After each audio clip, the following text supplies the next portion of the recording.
Hello everyone, this is Dalian, and yes, I'll finally be making actual content after a whole year of borderline nothing. Talk about broken promises, good lord I need to get my shit together.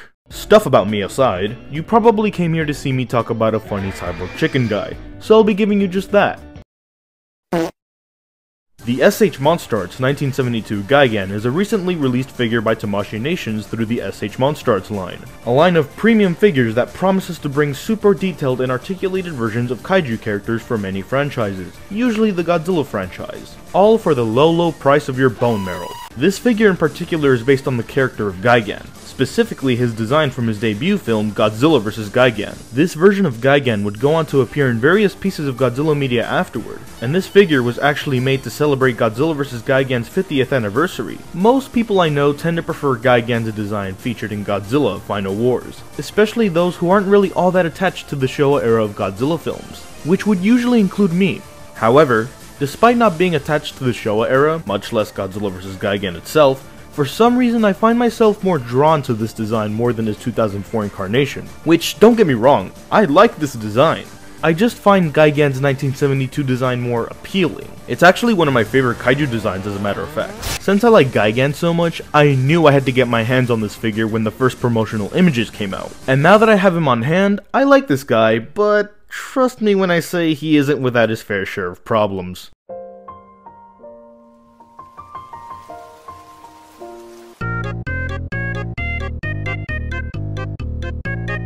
Gigan's paint job, for the most part, is awesome. The paint job is certainly high quality and decently durable, with very little paint chipping on mine after quite a bit of handling. Although with that pricing, I'd argue there shouldn't be any paint chipping at all, but I just gotta deal with it. With all the dark greens, shiny golds, bright silvers, and a generally good variety of colors, washing, and shading, it is clearly very screen accurate to Gigan's appearances in both the critically acclaimed films Godzilla vs. Gigan and Godzilla vs. Megalon. Hopefully we'll get SH Monsterarts figures of Megalon, Jet Jaguar, and Godzilla from 1973 to come along with Gigan. They would look awesome together. And we'd be able to recreate one of the most iconic moments in cinematic history.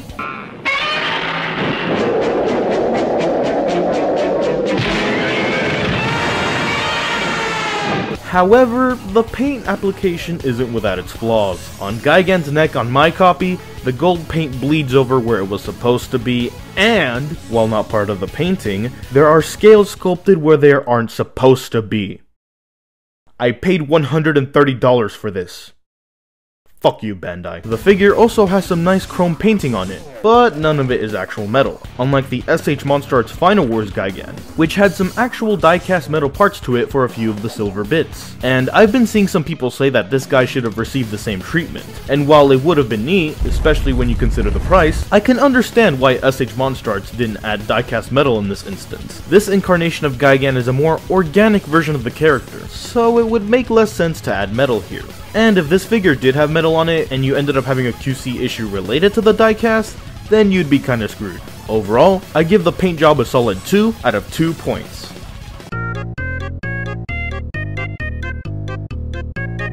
Gigan's sculpting is also awesome for the most part. The sculpt is just as high quality as the paint job itself, and it's super screen accurate. As Jobby the Hong would put it, the Roger Rabbit effect is definitely present here. All the intricate details seen on the suit are captured here, from the rough skin texture, to the weird leathery detail on the sails, to Gigan's solid gold scales, to the smooth metallic bits. The sculpting perfectly represents him. Overall, I give the sculpt a solid 2 out of 2 points.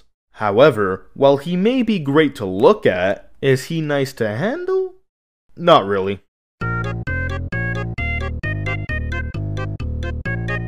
Gigan's articulation is decent. Most of the joints are ball joints, as expected from Tamashii. And luckily for me, I had no problems with loose, tight, or misaligned joints right out of the box, except for the tip of the tail.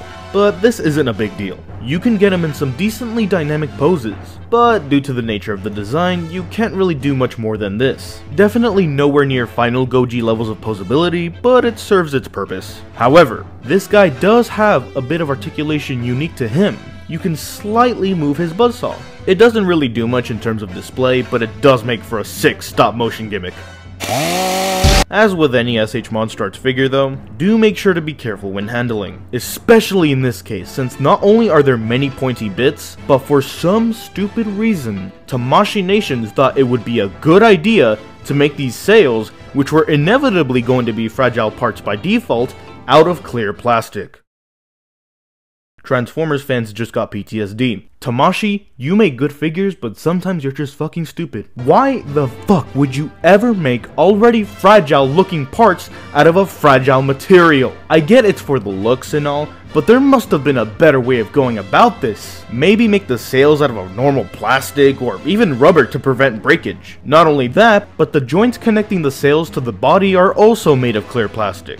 If that isn't a recipe for disaster, I don't know what is. Every time I want to handle this guy, I have to treat the sails like my life depends on it, like if it's a block of C4. I don't even have to be that gentle with the other SH Monsterarts figures. I just have to handle them with very moderate care. But with this guy, I have to make sure I don't look at him the wrong way. This issue aside, the articulation is good. Overall, I give the articulation a solid 1.5 points out of 2.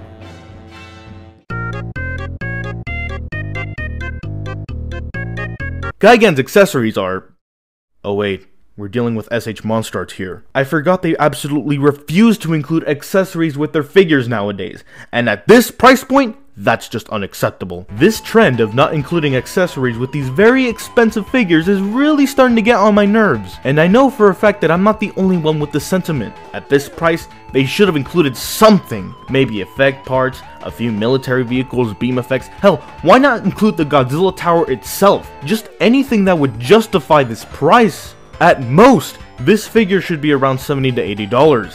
Why not use that extra $50 to $40 to give us something? With scale, it's your usual yada yada. Here's a size comparison with some random stuff. This figure scales well and generally looks nice next to other kaiju figures. And overall, he just fits nicely into any kaiju collection display. Despite the decent size, the lack of accessories really kills it for me.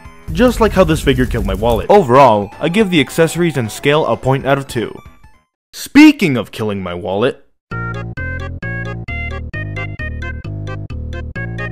as this whole review's been implying, Gigan really isn't worth the $120 price tag, not including tax by the way. The fact this figure lacked accessories or anything else that would reasonably justify this ridiculous price especially stung after walking out of Barnes & Noble's with $130 no longer tied to my name, and I still haven't recovered physically or financially. The only reason why I even got this guy is because I love Gigan that much. As for accessibility, he's easy to attain if you have the money, which I doubt most of you are willing to spend on this guy at this point. He's available on many online sites like Big Bad Toy Store, Amazon, Bluefin, and he can even be found in a few physical locations like Barnes & Noble, where I got my copy. For those of you who love Gigan as much as I do and can afford to buy him, I say go for it, just be careful handling this guy. As for those who want to pick this guy up but are hesitant to do so because of the price or risk of QC issues, I suggest maybe waiting for a deal that would best suit your budget. Just don't expect to find anything over 25% off. Overall, I give the price and accessibility a point out of 2. Tally up the points and you get a total score of 7.5 out of 10. However, in Gigan's and SH Monsterarts' case as a whole, the varying degree of quality control between copies will force me to take half a point off from the total score, giving Gigan a solid 7 out of 10, making Gigan a good figure, and earning him the Indonum Dalian Silver Seal of Approval.